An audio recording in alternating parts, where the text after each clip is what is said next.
Good morning বন্ধুরা, সবাই কেমন আছো? আমি ভালো আছি।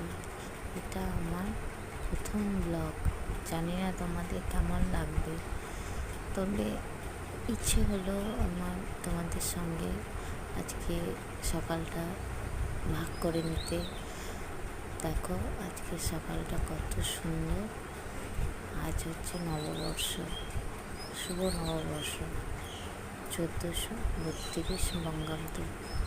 তো আমি ভাবলাম যে ঠিক আছে, চলো আজকে সকালটা আমি যেমন সুন্দর দেখলাম, সকলেই দেখুক, সকলের নিশ্চয়ই ভালো লাগবে। দেখছো আকাশটা কি সুন্দর লাগছে। কালকে আমাদের দিকে একটু ঝড় বৃষ্টি হয়েছিল। কাদের দিকে এরকম ঝড় বৃষ্টি হয়েছে একটু কমেন্ট করে জানাবে। তো তারপরে যে সূর্যটা উঠেছে, যে সকালটা, সেটা না খুব মিষ্টি। দেখো পাখির আওয়াজ শোনা যাচ্ছে, আকাশটাকে দেখতে পাচ্ছ। তো ঠিক আছে, আমার এই ব্লগটা আমি এখানেই শেষ করলাম। তোমাদের